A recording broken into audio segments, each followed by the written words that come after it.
setia Tuhan besar selama-lamanya. Saya percaya kasih setia Tuhan di atas segala yang kita alami dalam hidup kita. Oleh karena itu kita mau terus berjalan bersama dengan Tuhan sebab Dia adalah sumber kekuatan kita.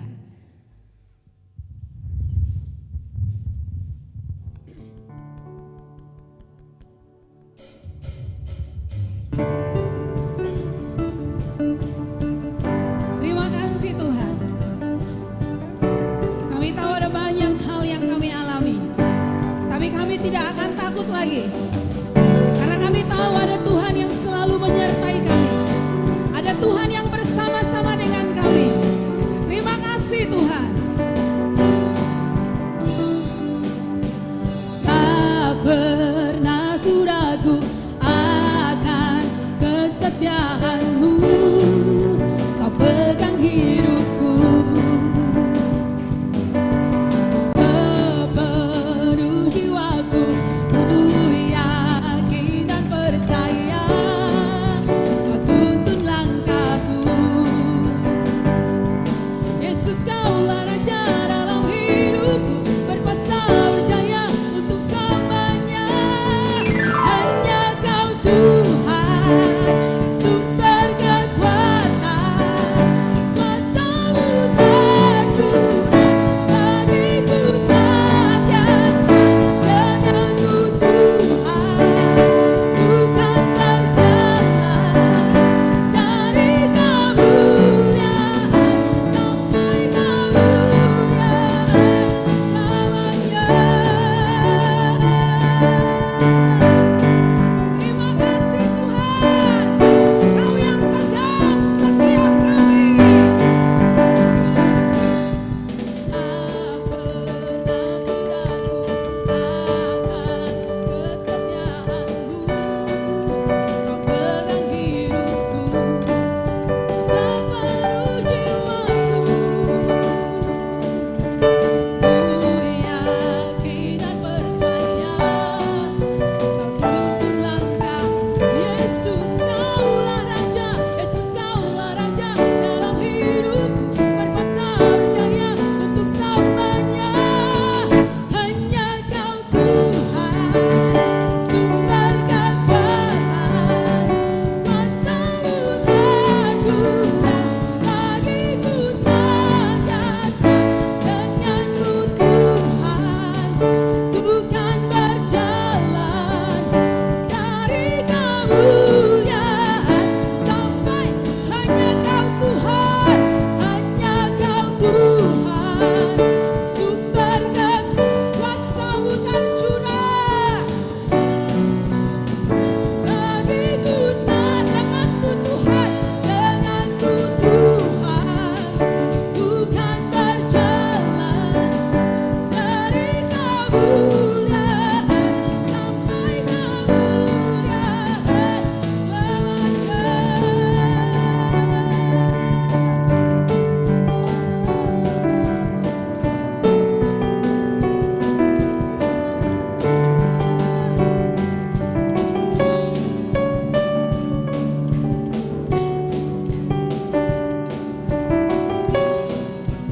Yesus, Kaulah Raja kami. Yesus Kaulah Raja dalam hidupku. Berkuasa berjaya untuk selamanya. Yesus Kaulah Raja dalam hidupku. Berkuasa berjaya untuk selamanya. Hanya Kau Tuhan, sumber kekuatan. Kuasa-Mu tercurah bagiku senantiasa. Denganmu Tuhan, ku kan berjalan dari kemuliaan sampai kemuliaan selamanya.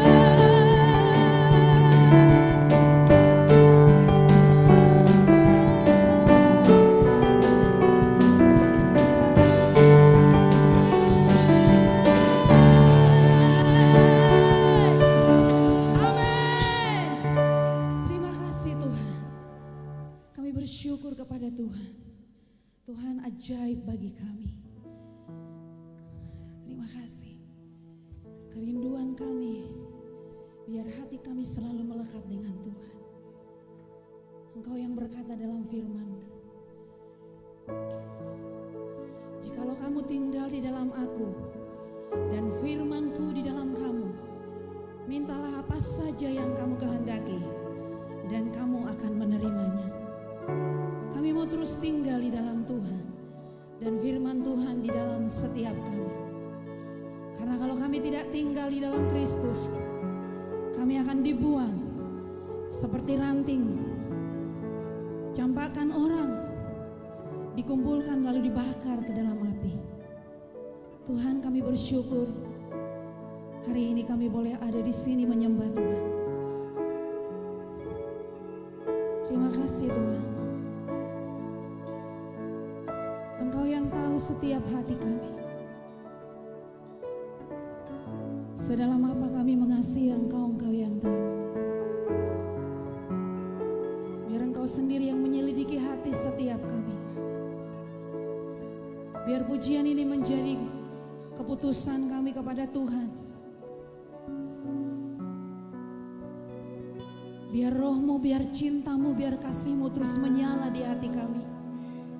Sebab kami tahu bahwa kasih-Mu yang memenuhi kami itulah yang menggairahkan kami. Terima kasih Tuhan.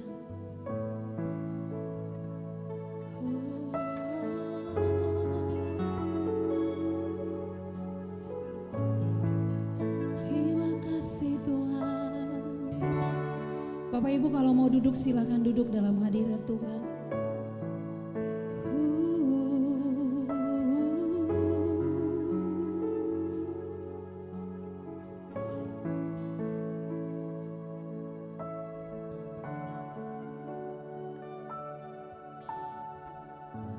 Siapakah yang dapat pisahkanku dari kasih-Mu?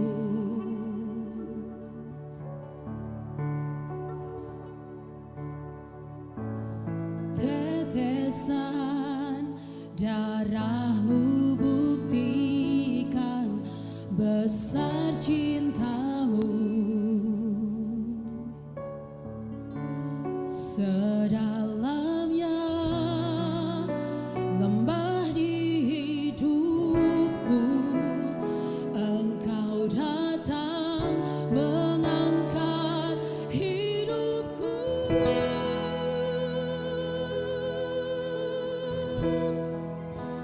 Biarlah cinta di hati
Tidak percuma ya Tuhan, darah yang tercurah melalui tubuh Tuhan, itu semua membawa kepada kami suatu pengharapan bahwa sesungguhnya Engkau sudah mengalahkan maut. Engkau sudah menang Tuhan atas kematian, sehingga setiap orang yang percaya kepada Engkau, orang-orang yang mengasihi Tuhan, yang menggantungkan hidupnya kepada Engkau, tidak lagi mati untuk selama-lamanya dihukum, tapi mendapatkan hidup yang kekal. Dan kami sungguh tahu pada saat ini Engkau ada duduk di sebelah kanan Allah Bapa. Engkau ada di surga, sudah menyediakan tempat bagi setiap orang yang percaya kepada Engkau. Itulah pengharapan kami di dalam nama Yesus Kristus, Tuhan dan Juru Selamat. Pagi ini kami boleh menikmati firman Tuhan yang terus akan menguatkan, manakala masih diberi kesempatan untuk hidup di dunia. Dunia ini penuh dengan segala ancaman bagi setiap orang yang percaya kepada Tuhan, untuk boleh menarik kami ke dalam pelukan Tuhan. Dunia ini yang senantiasa menarik terus hidup kami untuk kembali kepada kebiasaan-kebiasaan hidup kami. Tapi hanya Engkau lah Tuhan menjadi penarik, pegangan kami untuk boleh terus maju ke depan. Walaupun begitu banyak cobaan dan tantangan, kami boleh terus berjalan dengan iman kami, pengharapan kami di dalam Yesus Kristus. Berapa yang baru yang menyampaikan ini, supaya setiap perkataan yang keluar dari mulut berasal dari Engkau sendiri, dan menolak segala bentuk campur tangan iblis yang boleh mengalihkan pikiran kami untuk boleh menyesatkan pada firman. Di dalam nama Yesus kami siap untuk mendengarnya. Kami yang percaya kepada Tuhan. Amin. Silakan berserah dulu yang kasih Tuhan. Selamat pagi. Kita di waktu kami keluar sangat cerah sekali, langit biru. Tapi ketika sampai lampu merah sudah berhenti. Rupanya ada hujan kiriman dari arah barat laut, barat daya. Dan apa itu ya? Volume terlalu kuat, kurangi sedikit. Baik, cukup saya kira. Echo-nya dikurangi. Ya, kita kembali ke topik yang saya sudah berikan beberapa minggu yang lalu dan baru mencapai ada 3 hal yang menyangkut tentang dasar kehidupan yang kuat di dalam Kristus ya, sebagai orang-orang yang percaya. Yang pertama saya sudah ulas, itu iman ya. Saudara sudah lihat videonya tentang kenapa orang-orang yang percaya pada Tuhan pada umumnya ya, selalu diperhadapkan kepada persoalan-persoalan dunia di mana kita hidup ini. Setelah kita bertobat, justru makin banyak pencobaan itu dalam kehidupan kita sebagai orang beriman. Sebetulnya kita sebagai orang yang percaya pada Tuhan, ketika kita terima Yesus dan putuskan untuk menjadi murid-murid Kristus, kita punya ekspektasi atau pengharapan bahwa persoalan yang akan kita hadapi saat kita sebelum terima Yesus itu boleh selesai, clear. Semua persoalan yang menyangkut tentang kedagingan saudara dan saya, entah itu dari diri saudara sendiri maupun dari lingkungan dan orang lain, itu bisa berjalan mulus.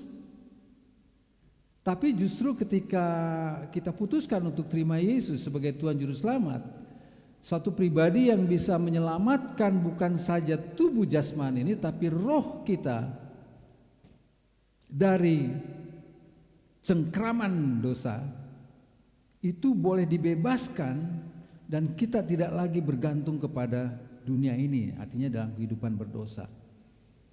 Nah, semua atribut dosa itu sesuatu yang kadang-kadang menyenangkan dan juga menyulitkan, ya. Itulah kehidupan kita di dunia ini, karena kita masih dalam bentuk daging yang dibentuk dari tanah fisik ini, dan kita bergantung sepenuhnya kepada tanah yang dihasilkan oleh tanah ini. Seseorang bisa berpuasa sampai 80 hari ya, 89 hari. Ada seorang pemuda Myanmar yang berpuasa di satu cekungan pohon besar. Dia berusaha untuk berpuasa melebihi 100 hari, tetapi akhirnya dia hanya bisa sampai 89 hari. Kapasitas tubuh kita sebagai manusia daging ini untuk tidak menerima makanan dan minuman sebetulnya sangat terbatas, ya. Tapi oleh karena sesuatu hal bisa sedemikian rupa melampaui limit kemampuan tubuh kita untuk disuplai oleh makanan, nutrisi, bertahan hidup, tapi dengan pergerakan yang mungkin sangat minim. Alhasil nyaris seperti orang mati. Tidak ada kalori yang dibakar untuk boleh menyerap atau mengurangi jumlah lemak yang ada di dalam tubuh kita. Tapi Musa 2 kali 40 hari, 40 malam bisa dia berpuasa karena kehendak Tuhan tentunya, ya. Bila seseorang memusatkan dan memfokuskan hidupnya kepada Tuhan, maka kekuatan yang sebetulnya terbatas dalam fisik ini bisa dilampaui, ya, bisa dilampaui. Saya mempunyai kekurangan dalam tubuh saya, yaitu selalu gula darah saya drop, ya. Jadi bisa kadang-kadang di bawah 80, 60 miligram per desiliter, ya. Dan tanda-tanda orang kekurangan gula adalah tentu lemah, ya. Karena gula fungsinya sebagai energi, sumber energi atau kalori, supaya kita bisa berfungsi sebagai manusia dalam daging ini. Dan itu harus disupport dari makanan kita. Itu sebabnya sarapan adalah kewajiban bagi saya untuk selalu sarapan. Ya. Kalau saya lewati sarapan itu, maka jam 10 atau jam 9 itu serangan akan muncul, ya. Dan ketika serangan itu muncul, semua benda yang saya pegang tidak bisa stabil. Ya. Satu kejadian waktu saya pulang bekerja cukup lama karena macetnya sangat panjang, ya. Dari mulai Mega Legenda sampai ke lampu merah, lampu merah di Simpang Kepri itu, ya. Lama sekali. Dan masuk ke Legenda Bali itu saya sudah mulai ngerasa, karena saya bisa mengenal ketika turun gula darah itu, mulai lepas semua energi seperti lemas, ya. Gemetar. Jadi tremor itu tanda khas. Jadi kalau begini, ya, bukan kelainan otak, ya, yang seperti yang saya bahas di ibu-ibu, Alzheimer ataupun demensia, tapi benar-benar kehilangan kalori. Dan saya lupa, teh manis sudah habis, coklat yang biasa saya taruh di mobil tidak ada, ya. Saya lupa menaruh coklat. Jadi saya bertahan, biasanya saya menepi dan istirahat, ya, supaya mengumpulkan tenaga untuk bisa berangkat. Nah, sampai di nyaris sekitar 100 meter ke lampu merah itu benar-benar sudah kehilangan kendali, ya. Tapi saya usahakan untuk pegang setir sedemikian rupa untuk bisa tidak sampai lepas, ya. Dan puji Tuhan bisa akhirnya sampai ke rumah, dan di rumah pun saya langsung minum teh manis, ibu buatkan, dan saya makan segera, dalam waktu setengah jam sudah kembali, ya. Pernah saya ikutin puasa 21 hari, puasa Daniel, bisa tuntas, walaupun hanya masuk sayuran dan buah saja.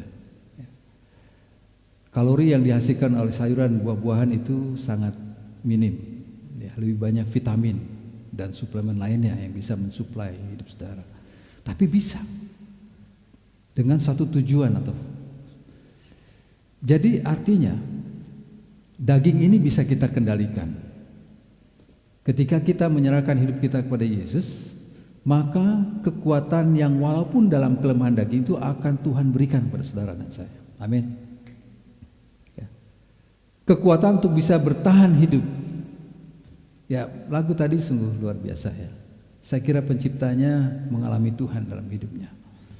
Sampai-sampai dia berkata dalam syairnya itu bahwa alasan aku hidup adalah hanya Tuhan. Kalau saya renungkan ketika bernyanyi itu, hampir rata-rata bukan karena Tuhan kita alasan hidup. Banyak hal alasan hidup kita. Apa? Kita ingin punya cita-cita supaya semakin kaya, semakin sejahtera, sampai keturunan kita. Itu alasan kita hidup, bisa survive. Ya. Tetapi tidak, dan jarang orang mengatakan alasan hidupku hanya untuk Tuhan. Ya. Nah, saudaraku yang kasih dalam Tuhan, tubuh yang lemah ini dengan banyak kekurangan itu bisa dipakai Tuhan menjadi sesuatu yang spektakuler. Ya. Bahkan dengan tubuh yang tidak usah terlalu maco, nggak usah. Dengan biasa-biasa saja Tuhan bisa pakai dengan luar biasa. Kalau kita punya pandangan seperti pencipta lagu tadi, hanya Engkaulah alasanku untuk hidup. Semua kaidah dunia ini yang mungkin menurut orang dunia kita harus punya ukuran tubuh ideal, kita harus mempunyai ekonomi yang standar untuk bisa hidup di suatu negara atau di suatu kota atau suatu daerah. Mungkin kita harus punya penampilan yang sempurna, perfect, sehat, ya, tubuh jasmani kita bahkan rohani kita. Ada standar mereka. Bila parameter itu tidak pas, maka kita dikatakan mungkin bukan golongan orang-orang yang bisa survive. Ya. Baik secara fisik maupun juga secara ekonomi. Itu sebabnya orang berlomba-lomba untuk bisa memenuhi kebutuhan jasmaninya dan melalui pekerjaan. Ya. Kita harus bekerja, saudara dan saya harus bekerja. Firman Tuhan katakan kita harus bekerja.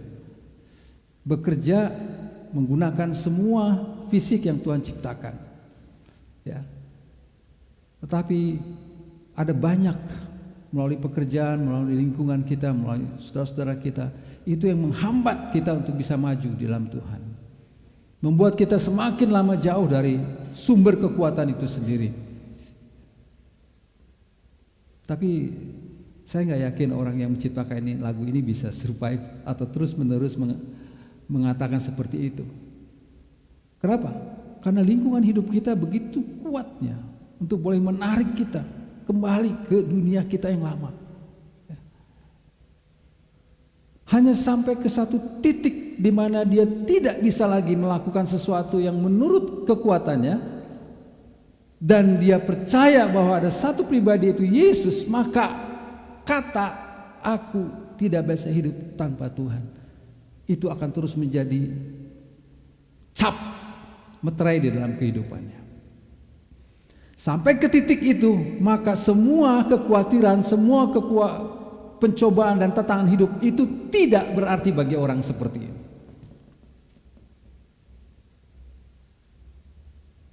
Karena ada kekuatan besar di dalam Yesus Kristus. Amin.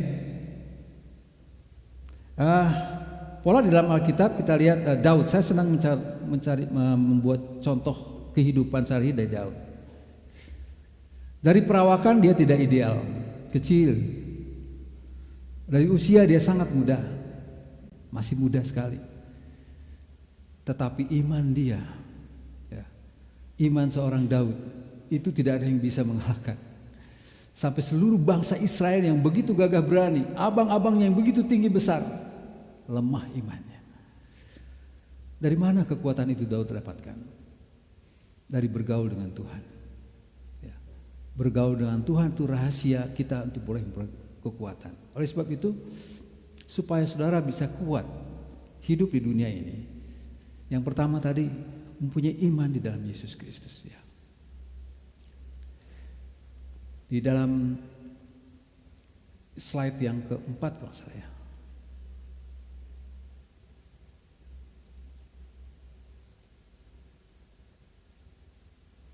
Slide yang keenam ya.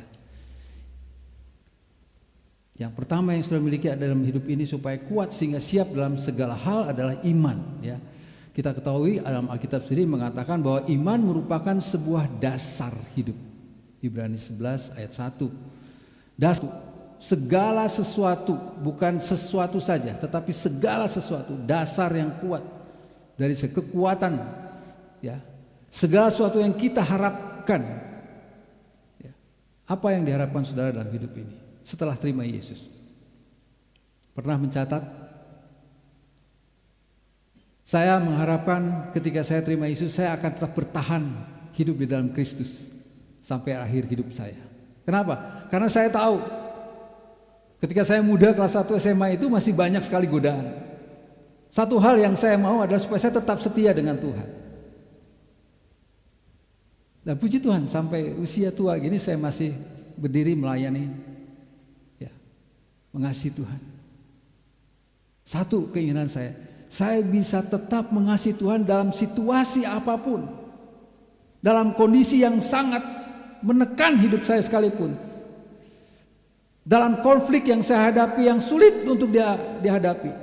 Saya ingin tetap mengasihi Tuhan, tidak peduli kadang-kadang menyakitkan dalam kehidupan saya, kadang-kadang melemahkan iman kita. Tapi kerinduan saya adalah supaya tetap setia. Untuk menjadi seorang yang setia itu sulit, saudara. Banyak tantangannya. Setia diukur dengan waktu, ya, bukan karbitan. Orang bisa loyal kepada suatu perusahaan kalau perusahaan itu memberikan fasilitas kesejahteraan hidupnya sedemikian rupa sehingga dia tidak usah khawatir lagi. Dia akan loyal. Loyal karena sesuatu yang dia tuntut dan inginkan. Tapi kesetiaan adalah akibat pergaulan dan pengenalan yang benar kepada seseorang pribadi, di mana kita benar-benar percaya penuh kepada orang tersebut. Kita akan setia walaupun orang tersebut sedang dalam kekurangan, dalam keadaan terpuruk, kita tetap setia mendampingi orang tersebut. Kualitas kesetiaan bukan diukur oleh karena banyaknya harta, tapi kasih yang begitu kuat yang mengikat sehingga tidak bisa memisahkan orang tersebut. Kesetiaan, loyalitas itu penting dan sulit sekali ditemukan di dunia ini sekarang. Itu menjadi prinsip kehidupan saya secara pribadi di dalam dunia pekerjaan. Kalau saya tekan kontrak, setelah saya teliti semua persyaratan dan hak dan kewajiban saya, dan saya anggap ini sudah cukup baik, saya sign kontrak. Ketika saya sign kontrak, saya benar-benar tahu bahwa saya harus tetap setia kepada perusahaan ini, walaupun perusahaan ini sedang mungkin dalam keadaan di pertengahan tahun sedang terpuruk. Saya akan tetap sampai selesai kontrak saya akan keluar. Di dunia pekerjaan saya selama ini, sangat mudah sekali orang keluar sebelum waktunya kontrak selesai. Bagi anak-anak Tuhan, kesetiaan diukur bukan saja pada saat ibadah di tempat ini, bukan saja saat saudara bersekutu bersama teman-teman seiman. Kesetiaan saudara diukur saat saudara di luar sana. Apakah hidup saudara mencerminkan yang Tuhan mau?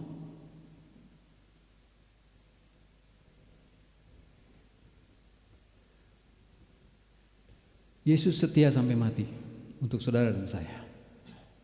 3 kali dalam Alkitab dia katakan pada murid-muridnya, pada aku akan datang ke Yerusalem dan akan dibunuh oleh bangsa lain. Dan pada hari yang ketiga aku akan bangkit. 3 kali. Tujuannya apa? Maksudnya apa kepada murid-murid? Murid-muridnya tidak dengar itu. Walaupun dengan telinga jasmani mereka dia dengar, tapi tidak masuk ke dalam hati. Apa maksudnya? Mungkin dia berandai-andai ini sebagainya. Baru mereka sadar ketika Yesus dihadang atau dijemput oleh orang-orang yang membenci dia bersama Yudas Iskariot dan juga tentara Romawi, beberapa pengawal. Baru sadar. Dari mana? Mereka langsung bereaksi, emosi. Padahal sudah 3 kali dikasih tahu. Seseorang yang sudah diberitahu tentang sampai berulang-ulang, itu artinya ada sesuatu yang memang punya tujuan yang jelas. Tapi kalau sampai ke terakhir dia masih belum tahu, berarti dia sama sekali tidak memperhatikan. Artinya hanya kepentingan dirinya saja yang menjadi utama ketika dia bergaul dengan orang tersebut. Dia punya tujuan aja yang harus tercapai, kapan saja saya bisa cabut. Tapi kesetiaan diukur daripada bukan saja karena kita dapat gaji besar, bukan. Tapi kita kenal siapa yang meng-hire kita, siapa yang membayar kita, siapa yang mengenal kita. Karena sebelum saudara dan saya bekerja, saudara akan teliti di internet, mungkin cari tahu ini perusahaan bonafit, perusahaan baik, track recordnya atau tidak. Dan ketika saudara tahu bahwa perusahaan di mana saudara mau bekerja ternyata bagus, saudara akan mencurahkan semua tenaga dan pikiran saudara untuk boleh membangun perusahaan ini semakin maju. Dalam semua kondisi sekalipun. Ada orang yang kelihatannya setia, tapi ketika ada ancaman yang begitu luar biasa, ada tekanan yang begitu luar biasa terhadap perusahaan di mana kita kerja, mereka mulai siap jaga-jaga dan mulai kadang-kadang bisa mengundurkan diri.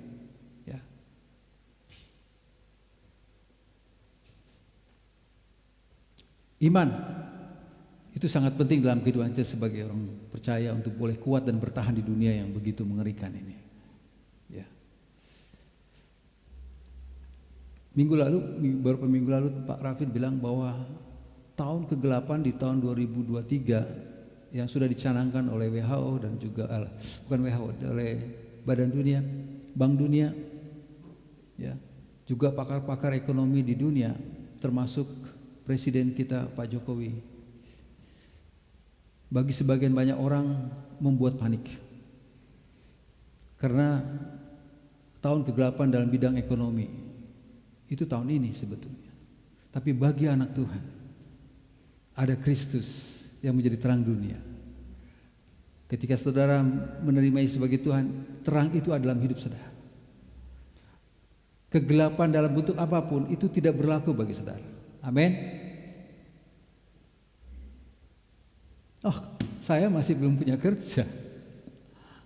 Saya kok gajinya segini-segini saja. Apa yang menjadi ukuran saudara-saudara menjadi terang?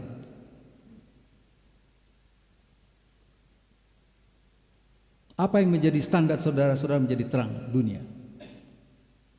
Harta? Kekayaan? Ketenaran? Di pandangan Yesus, di pandangan Tuhan, orang menjadi terang adalah seseorang yang hampir terpuruk hidupnya, nyawanya mati, masuk ke dalam dosa, ikatan dosa, itu boleh dibebaskan. Produk dosa salah satunya serakah, loba akan uang, sehingga dia selalu berusaha untuk, saya tidak salah orang untuk menjadi kaya, boleh. Tapi jangan kekayaan itu membuat saudara jauh dari hadirat Tuhan. Alangkah luar biasanya ketika orang semakin kaya tapi semakin mengasihi Tuhan. Kekayaan tidak membuat hatinya beralih daripada Tuhan. Firman Tuhan katakan cinta akan uang adalah sumber segala kejahatan. Yang penting tidak mencintai kekayaan itu sedemikian rupa melebihi cinta kita kepada Tuhan. Maka seperti dalam lagu itu tadi, orang yang mengarang lagu ini, cintanya melebihi dari cintanya kepada dunia. Sehingga dia bisa mengatakan, aku tidak bisa hidup tanpa Tuhan. Apakah saudara dan saya sanggup? Itu menjadi suatu renungan lagu itu. Apa saya benar-benar mengasihi Tuhan sampai hari ini? Untuk menguji saudara mengasihi Tuhan, saudara diperhadapkan ke bentuk tantangan hidup. Itu sebabnya ilustrasi tentang pohon korma, bibit korma, itu tumbuhnya di gurun pasir. Di mana zat hara sudah tidak ada sama sekali di permukaan. Yang ada cuma pasir saja. Yang butuh dia adalah air sekarang. Dia butuh air, dan untuk menjangkau air itu tidak seperti di negeri kita ini, di permukaan banyak air. Di udara kita ini humidity-nya cukup tinggi, ya. Apalagi setelah habis hujan. Embun air, uap air itu sangat banyak, sehingga makanya mudah sekali timbul walaupun tidak hujan karena lembab itu jamur di dinding-dinding rumah, ya. Karena jamur hidup dalam keadaan lembab, ya, humidity-nya yang begitu tinggi. Ya. Nah, di gurun pasir itu tidak ada zat hara, zat yang bisa menunjang akar ini bisa menyerap nutrisi. Sehingga dia mau tak mau harus, kalau dia tidak ditekan, maka dia akan cepat kering. Tidak ada kekuatan, tidak ada motivasi daripada si biji ini untuk mengeluarkan kecambahnya dan mencari sampai kedalaman tertentu sumber air. Maka itu ketika ditanam dia harus ditindis sama batu. Ya. Ketika sampai ke area atau lapisan tanah yang mengandung air, maka dia punya kekuatan untuk menumbuhkan kecambah yang bisa naik ke atas sehingga lambat-kelamaan jatuh batunya. Ini perumpamaan yang sangat bagus, ilustrasi yang sangat bagus untuk hidup kita sebagai anak Tuhan. Tekanan hidup itu tidak akan pernah beranjak dari hidup saudara. Ketika saudara sungguh-sungguh terfokus kepada Tuhan, yang terutama dari diri kedagingan saudara ini. Tidak usah kita berpikir yang terlalu jauh di luar. Tekanan dan tantangan hidup yang terutama adalah mengalahkan kedagingan yang kita miliki ini.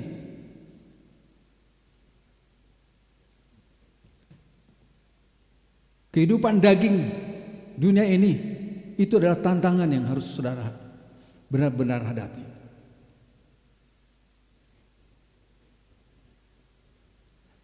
Dan ketika dia sampai ke dalam, akarnya begitu kuat dan kokohnya. Karena begitu banyak cairan yang diserap sehingga mudah sekali tersebar, sehingga membuat batangnya semakin lama semakin besar, air tumbuh sampai tinggi. Di gurun pasir sering ada badai angin yang begitu hebat dan kuat karena perubahan atau perbedaan suhu di antara daerah yang tinggi dengan yang rendah. Sementara dataran rendah begitu datar, begitu luas, tidak ada hambatan seperti di kita, negara kita ini. Ada pohon, ada rumah dan sebagainya. Sehingga anginnya sangat kencang dengan debu yang luar biasa. Saudara mungkin bisa melihat kejadian ini di YouTube, bisa. Badai pasir seperti itu. Dengan kekuatan angin sedemikian rupa, pohon ini memang miring tetapi kuat kokoh dia. Tetap kokoh. Dan selalu menghasilkan buah, dan buahnya berkualitas tinggi. Kurma adalah salah satu buah yang sangat berkualitas. Kenapa? Dia manis tapi kalorinya rendah. Dan dia sangat bagus sekali untuk orang yang mempunyai masalah sakit pencernaan. Karena saking manisnya cukup cuma 2 biji aja sebetulnya awal untuk makan itu. Nggak usah lebih banyak nggak usah. Saudara kalau makan lebih dari 2 atau 3 akan sampai ke titik di mana rasa manis itu sudah melampaui sehingga saudara merasa nggak nyaman, enak. Makan secukupnya saja, 2 biji aja cukup. Dan itu mensuplai kalori bagi tubuh kita, tenaga bagi tubuh kita. Sampai-sampai orang sekarang membuat sari daripada buah kurma.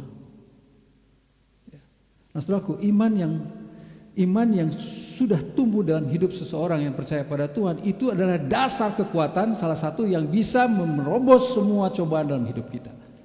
Bayangkan kalau orang tidak beriman, ya langsung dia lemas. Tidak heran orang banyak bunuh diri. Tidak hanya anak-anak muda saja, orang tua pun bunuh diri. Terutama di negara-negara yang mungkin tidak percaya sama Tuhan. Dia hanya percaya kepada kemampuan otak dan fisik ini saja, yang sangat terbatas. Tapi iman membuat kita tidak terbatas. Amin. Yang kedua, yaitu pengharapan. Di slide yang ke-9. Pengharapan itu adalah sauh yang kuat dan aman bagi jiwa kita yang telah dilabuhkan sampai ke belakang tabir di Ibrani 6 ayat 19 ya. Jadi yang perlu kita miliki supaya kita kuat menjadi orang-orang percaya kepada Yesus yang kuat menghadapi tantangan hidup ini, ya, menghadapi cobaan hidup ini, ya, adalah pengharapan, hope.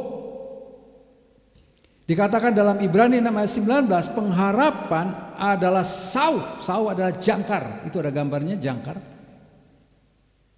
Jangkar berfungsi untuk menambatkan atau membuat perahu ketika kita di pelabuhan ataupun di suatu tempat untuk berhenti tidak sampai terbawa oleh gelombang, arus gelombang. Waktu saya di Rusia, di Nogliki, ya dekat ke arah Alaska, suhunya 5 derajat Celcius, jadi suhunya seperti di bawah suhu kulkas lah. Kalau saudara masuk ke kulkas itu sekitar 5 sampai 8 derajat Celcius ya, enak sejuk, tapi lama-lama jadi beku juga. Ya. Kalau suhu freezernya itu kira-kira sampai 18 derajat, 22 derajat minus. Ya. Di mana di situ suhu di mana kuman tidak bisa bertumbuh. Ya. Itu sebabnya semua makanan atau penganan yang bersifat proteinnya tinggi yang menjadi media untuk bakteri mudah tumbuh dimasukkan ke freezer. Ikan, daging, ya, udang, ya. Dimasukkan ke freezer. Kalau sayuran juga bisa ke freezer. Makanya disebut ada frozen vegetable ya. Jadi ada sayuran yang bisa disimpan lama supaya kita bisa gunakan lama sekali, itu dimasukkan ke freezer yang suhunya sampai 22 derajat Celcius minus. Di tempat di mana saya itu sampai pernah minus 7 ya. Nah, barge kami yaitu kapal terapung ya, hotel terapung itu ada jangkar 8 ya, setiap sudutnya 2 jangkar ya, 8 jangkar. Jadi tujuannya supaya barge ini tidak kemana-mana, di situ saja, karena kita harus mengerjakan platform. Platform adalah tempat untuk mencari atau menyedot minyak atau gas dari dasar laut ya. Dia berdiri dalam bentuk bangunan besi, bisa 5, 6, 7 sampai 9 lantai ya. Nah, disitulah kita dihubungkan oleh gangway atau tangga ya. Jadi tangga itu bisa naik turun seperti itu ya, atau menggunakan sistem tertentu yang bisa bergerak-gerak kalaupun ombak bergerak ya. Nah, jangkar ini yang membawa supaya tangga ini bisa stabil sehingga orang bisa ke platform bolak-balik ya.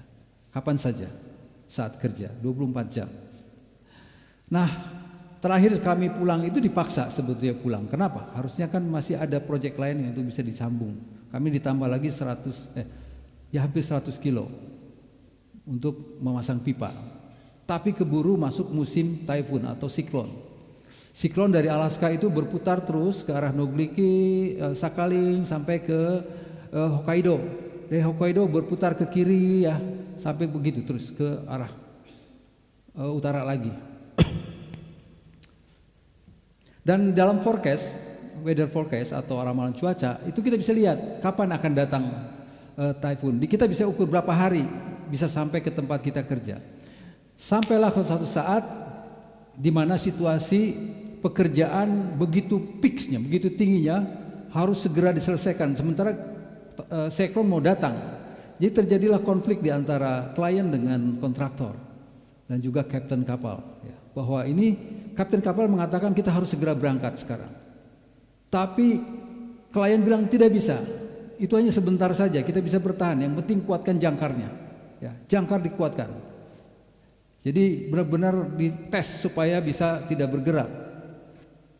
Ya, kontraktor bilang, wah ini bahaya. Nanti peralatan yang ada semua ini bisa rusak dengan goncangan lebih dari 3 derajat. Goncangannya, ya artinya kita ukur kalau 3 derajat dari titik sumbunya itu batas yang maksimal. Kalau sampai 5-6 derajat itu bisa pontang-panting semua yang tidak diikat. Kalau orang bisa lari sana lari sini, terbuntur sana terbuntur sini, sangat riskan sekali. Jadi terjadi konflik, tidak ada keputusan. Ketika konflik itu datanglah siklon masuk. Jadi kita langsung berada di pusar siklon itu. Jadi kalau karena di pusarnya, jadi siklon tahu ya, yang kalau kita lihat di cuaca itu. Nah, kita di tengah-tengahnya, goncangannya tidak terlalu kuat karena diameter yang di tengah itu sangat jauh. Tetapi kita bisa lihat di sekeliling itu gelap dan angin sangat kencang dan sangat bahaya kalau sudah keluar. Kenapa? Karena flying object. Pasir satu butir saja itu bisa tembus ke kulit saudara. Apalagi kalau masuk mata. Itu sebabnya alat pelindung itu lengkap semuanya kalau di laut. Sarung tangan semua tertutup kita. Kita pakai zebo semuanya, dingin. Ya. Kalau kita buka kena sesuatu yang bisa melukai tubuh kita, cuaca dan sebagainya, beku. Jadi kuku saya tidak merah seperti ini, tapi ungu, ya ungu. Artinya sudah mulai terjadi penyempitan kapilernya, saking dinginnya dan kencangnya angin. Ketika bergeser siklon itu dan mengenai kita, maka goncangannya begitu hebat sampai satu jangkarnya putus, sehingga terjadi labil, goyang. Begitu kencang, akhirnya semua barang yang di atas, di lantai 5 itu semuanya menghantam office, besi yang kontainer yang besar-besar itu bergeser-geser, ya, putus lashingnya. Yang nggak sempat di lashing itu artinya diikat, ya, itu sudah masuk ke laut, termasuk forklift satu yang cukup besar terjun ke, tahu forklift ya? Forklift itu alat untuk mengangkat barang, peti yang begitu banyak yang ada pisaunya itu diangkat, itu jatuh terjun ke laut. Di gang itu masuk semua orang sudah terbanting-banting, jadi orang pegangan gini aja, ya, nggak ada yang bisa tidur. TV, komputer, piring semua melayang. Nggak ada yang bisa diselamatkan. Saudara nggak bisa berdiri. Nggak bisa berdiri dengan goncangan seperti itu. Masih bertahan karena masih ada 7 jangkar. Pengharapan di dalam Yesus itu adalah jangkar. Jadi kalau seseorang kepada satu titik nadir, ketika dia punya pengharapan saja, itu sebabnya ketika kita melayani orang yang sedang dalam kehilangan pengharapan, mari hadirkan pengharapan yang pasti di dalam Yesus Kristus. Jangan lagi pengharapan yang palsu, pengharapan-pengharapan yang masih tanda kutip berdasarkan dunia ini. Yang pasti adalah di dalam Yesus Kristus, karena dia sudah melampaui titik nadir itu dan dia menang, bukannya kalah. Kalau kita menaruhkan pengharapan pada orang yang loser, untuk apa? Kita butuh suatu sosok pribadi yang kalau kita berharap kita bisa menang, yaitu Yesus Kristus. Amin. Pribadi ini yang bisa memberikan kekuatan untuk boleh menghadang semua pencobaan yang kita alami. Entah apa saja dalam kehidupan saudara sebagai keluarga. Ada banyak pencobaan dalam kehidupan kita. Diri saudara sendiri, saudara berjuang keras untuk melawan semua karakter saudara yang tidak pernah bisa lepas dalam kehidupan saudara. Itulah perjuangan yang sangat terus tiap hari dalam hidup kita, mengalahkan sifat-sifat dunia yang ada dalam hidup saudara.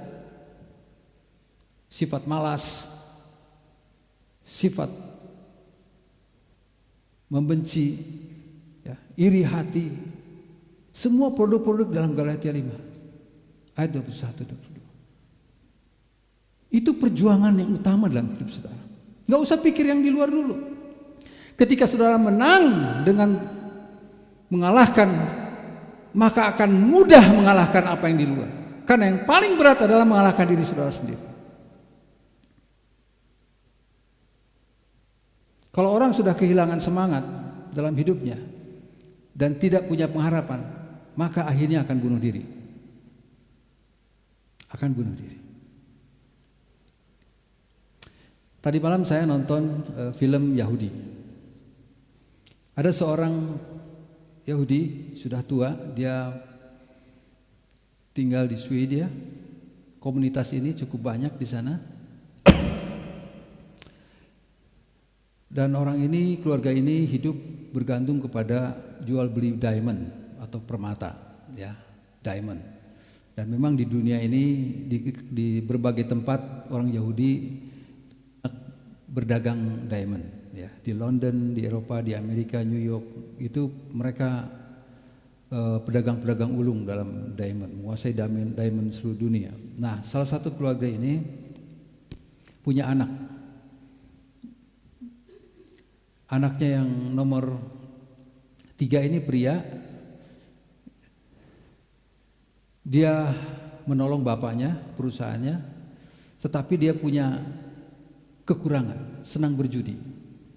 Ya, jadi dia berjudi bukan saja semua jenis judi yang tingkat tinggi dia pakai. Akhirnya dia terikat utang 1,5 juta euro. Ya. Kenapa? Ketika transaksi biasanya lewat transaksi digital, tetapi dia ingin selalu cash sehingga dia bisa ambil uangnya untuk bisa berjudi. Begitu kan? Nah, pendek cerita, saking tertekannya dia sangat segan kepada orang tuanya memberitahu bahwa saya butuh uang. Perusahaan kita ini sudah mulai terpuruk gara-gara saya. Takut sekali berbicara pada orang tuanya. Ya, di orang Yahudi itu ada suatu kebiasaan orang tua menjadi satu panutan, satu teladan. Ya. Jadi keluarga itu bisa dihargai, dihormati kalau orang tuanya memang sungguh-sungguh di dalam ketaatannya kepada Torah. Ya. Dan Torah mengajarkan segala bentuk ketaatan-ketaatan lain, terutama kepada Allah, Yahweh. Ya.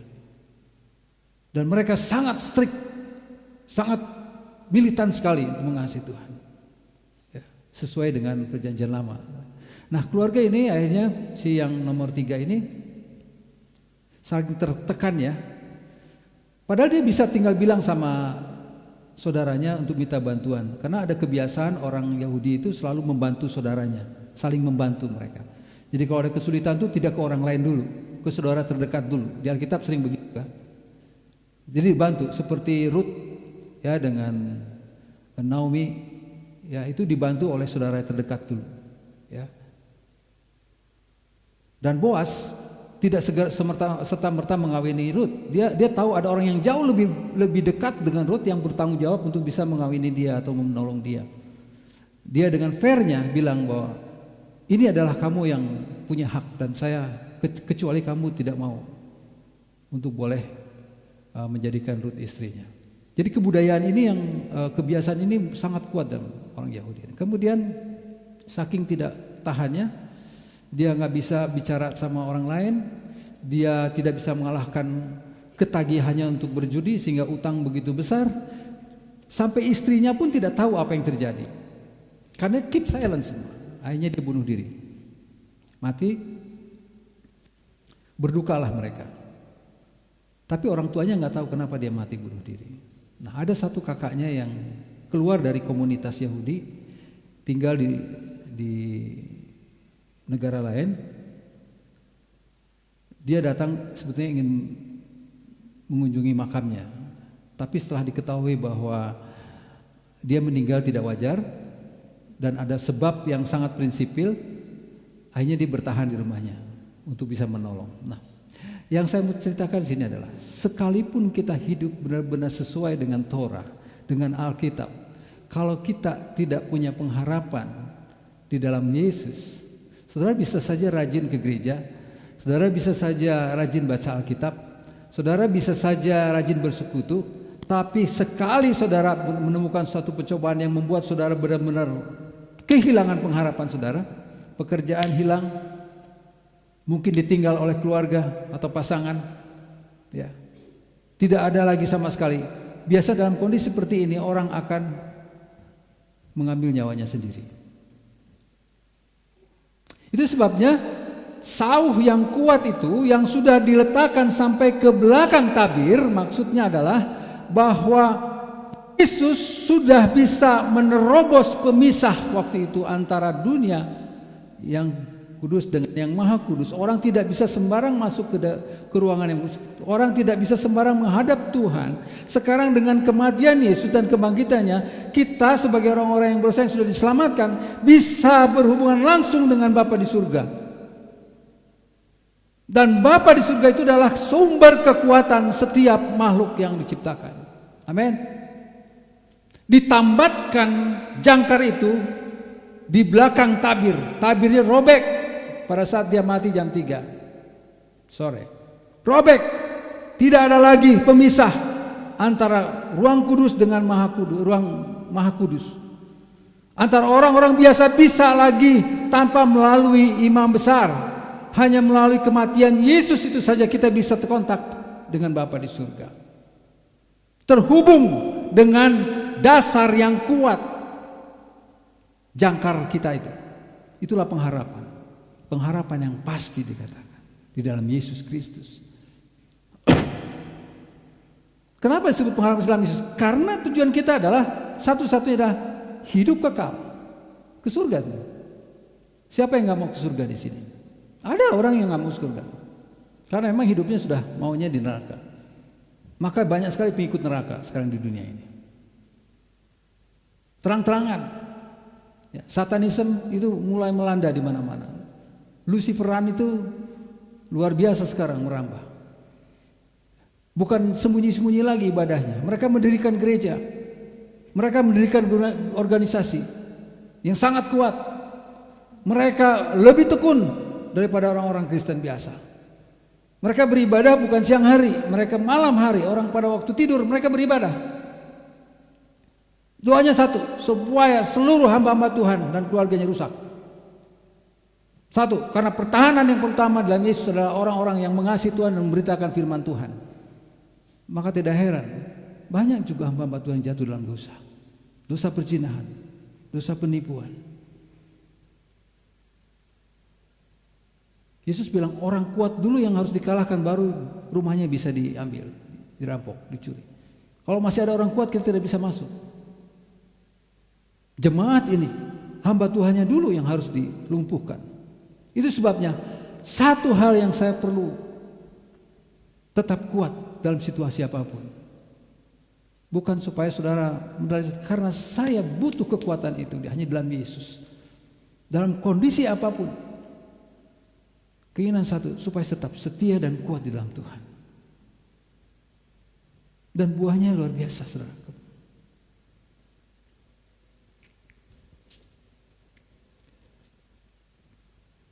Orang yang punya pengharapan akan lebih kuat dalam menghadapi gelombang kehidupan. Jadi jangkar yang 7 itu, dengan goncangan lebih kurang 4 jam itu. Mungkin kalau jangkar atau talinya tidak baru, yang udah lama putus semua. Yang baru aja putus satu. Konsekuensinya apa? Terjadi kekacauan. Tapi jangkar di dalam Yesus Kristus bukan kekacauan, damai sejahtera yang ada. Ada ilustrasi saudara lihat di YouTube atau di TikTok ya, pernah lihat burung Garuda yang diserang sama gagak. Pernah lihat? Dia nyengsok di kepalanya gagak itu, terus mematuki kepalanya. Saya nggak masukkan di sini.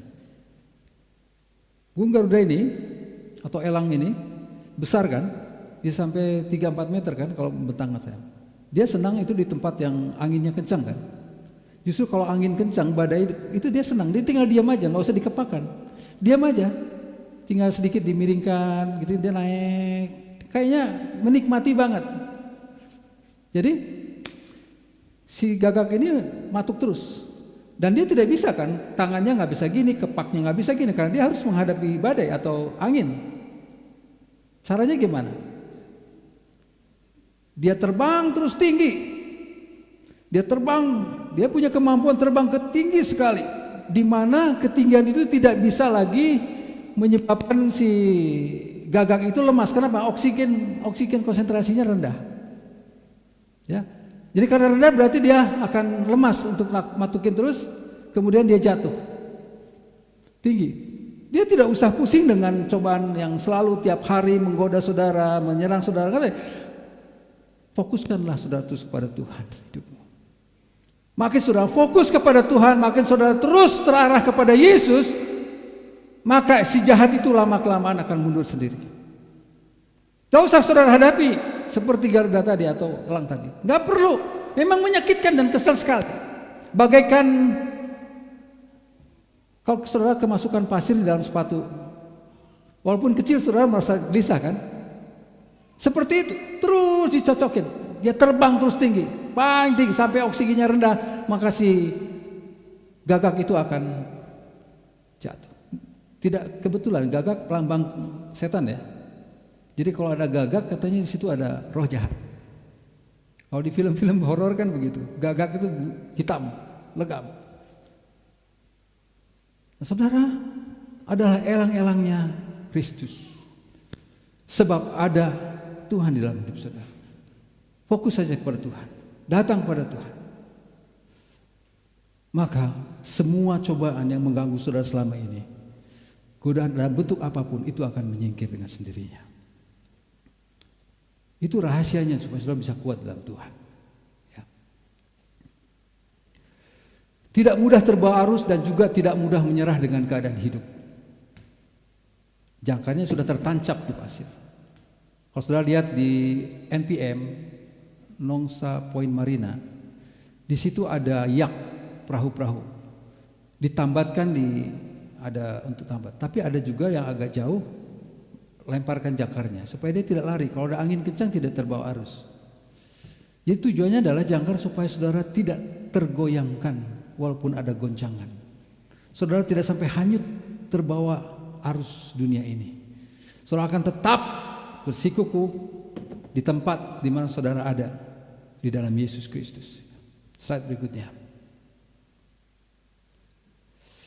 Yang ketiga, supaya saudara menjadi orang yang kuat di dalam kehidupan ini adalah kasih. Kasih akan membuat kita berani menghadapi segalanya dalam hidup ini, ya. Jadi yang ketiga ini wajib sekali saudara miliki.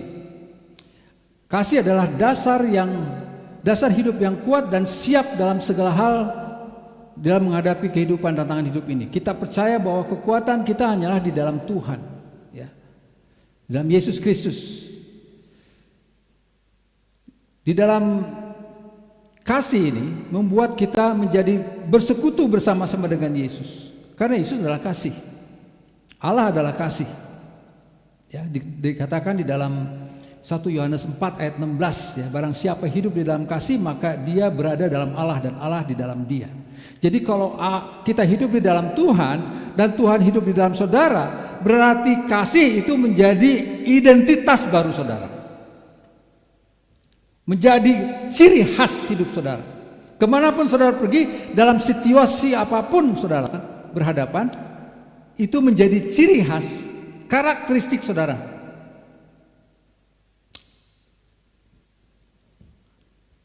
Karakter itu adalah sesuatu yang sifat manusia yang dibentuk sejak dia usia 3 tahun. Oleh lingkungannya, keluarga, orang tua, ibunya, kakak adiknya, sekolahnya, lingkungan pergaulannya di rumah, itu semua membentuk karakter hidup mereka menjadi sesuatu yang sifatnya permanen. Artinya karakter sulit sekali untuk dirubah. Jadi saudara bisa, ketika saudara percaya sama Yesus, saudara menjadi bayi baru lahir di dalam Tuhan. Saudara disusui oleh firman Tuhan, saudara dibimbing dalam pemahaman Alkitab. Saudara bersekutu, bersosialisasi dengan orang yang percaya kepada Tuhan. Supaya apa? Saudara semakin bertumbuh iman saudara, saudara semakin betul kerohanian saudara, makin kuat. Dan kalau saudara terus bergaul dengan orang-orang seperti ini, maka karakter yang lama itu lama-kelamaan akan terbuang. Karena saudara selalu mengimplementasikan hidup dalam Tuhan. Saudara datang bersekutu, saudara berdoa, yang tadinya jarang berdoa, sekarang jadi keranjingan untuk berdoa. Yang tadinya cuek sama orang lain, sekarang jadi peduli sama orang lain, gitu. Yang tadinya mungkin mudah sekali membenci orang, mudah sekali cemburu pada orang, sekarang full of love, ya. Saudara yang tadinya kalau melihat orang yang memperlakukan saudara dengan tidak baik, saudara balik membalas. Saudara menjadi menerima dengan ucapan syukur dan memberikan kasih yang sempurna kepada orang tersebut. Kenapa? Karena lingkungan saudara selalu hidup di dalam situ. Itu sebabnya saya bilang kita harus hidup di dalam komunitas yang kuat di dalam Tuhan supaya saudara kuat. Untuk bisa kita hidup dalam situ kita harus punya pengertian, harus punya cara berpikir bahwa ketika kita bertemu dan berjumpa dengan anak Tuhan, ada Tuhan di situ. Pernah berpikir begitu? Kalau saudara punya pikiran seperti itu, saudara akan keranjingan untuk persekutuan. Tapi kalau motivasi saudara ke sana hanya untuk diperhatikan, untuk dikasihi, itu egois namanya. Jadi kedagingan saudara masih kental. Tapi datang ke sana, tidak ada orang, ada sedikit atau banyak orang, dia tahu ada Yesus di sana. Itu yang saya butuhkan. Itu sebabnya nyanyian tadi, aku tidak bisa hidup tanpa Yesus. Artinya kalau diimplementasikan dalam kehidupan sehari-hari, aku selalu senang bersekutu dengan orang seiman.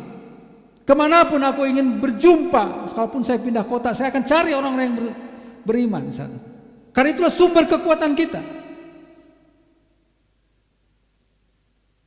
2-3 orang berkumpul dalam namaku, di situ ada. 2 murid Tuhan Yesus yang berjalan ke Emmaus sedang bicara tentang Yesus. Yesus hadir tiba-tiba. Murid-muridnya di lantai 2 sedang membicarakan tentang Yesus, hadir tiba-tiba di situ. Jadi kehadiran Yesus tidak perlu diminta. Ketika saudara berbicara tentang Yesus, membahas tentang firman Tuhan, membahas tentang kehidupan saudara dalam Tuhan, berdua, Yesus ada di situ. Itu yang membuat saudara bergairah dalam Tuhan, semangat di dalam Tuhan. Nah, kegairahan dan semangat dalam Tuhan itu yang akan mengalahkan ancaman dunia ini, godaan segala macam. Tidak ada artinya. Segala perkara dapat kutanggung dalam Dia yang memberikan kekuatan padaku. Paulus katakan demikian dalam Filipi 4 ayat 13. Segala perkara dapat kutanggung. Artinya pencobaan tidak akan menyingkir dari kehidupan saudara, tapi bisa ditanggung. Artinya apa? Saudara tidak lagi terpengaruh dengan pencobaan itu. Karena apa? Hidup saudara terfokus kepada Yesus, sumber kekuatan itu. Orang boleh membenci kita, tapi kasih yang muncul, itu kekuatan yang luar biasa. Kenapa? Orang barang siapa yang hidup di dalam kasih, maka dia berada dalam Allah, dan Allah di dalam dia. Jika demikian, maka orang yang hidup di dalam kasih adalah orang yang kuat dan siap selalu sedia setiap saat untuk mengalami cobaan dalam kehidupannya.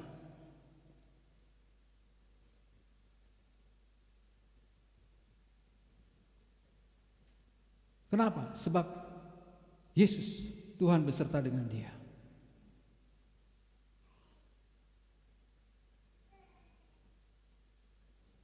Cara mengujinya adalah satu. Ketika saudara datang ke perusahaan misalnya dekat, tiba-tiba ada orang yang membuat saudara terpuruk, atau saudara dikucilkan, padahal saudara tidak melakukan kesalahan. Apa reaksi saudara pertama? Itu sebagai ciri bahwa orang mengasihi Tuhan atau tidak. Kalau saudara bereaksi negatif terhadap orang tersebut, saudara harus belajar lagi masuk dapur sekolah. Tapi ketika saudara berhadapan dan dikucilkan orang, saudara bersuka cita, bahkan memaafkan orang tersebut. Itu kekuatan power yang luar biasa bagi orang itu. Orang itu bisa luluh lantak. Tujuan dia adalah membinasakan, tapi kita menghidupkan. Amin. Tujuan orang lain dunia ini melukai saudara, membuat sakit hati saudara. Kenapa? Karena iblis selalu senang supaya masuk ke dalam haribaannya. Dilukai menjadi terluka, dibenci jadi pembenci, dimarahi jadi pemarah kita, reaksioner. Itu tujuan iblis. Tapi kekuatan yang sungguh dari Tuhan, disiksa, ditempeleng, dipaku, dia tetap mengasihi. Misinya satu, supaya diselamatkan kita. Itu kekuatan yang luar biasa.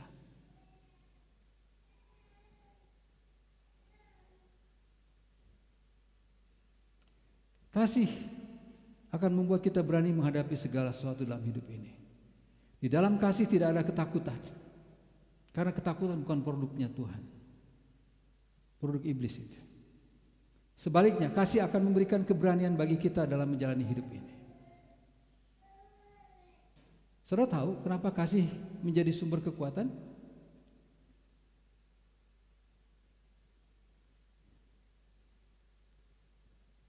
Saya pernah mengalami dikucilkan di perusahaan waktu di baby clinic.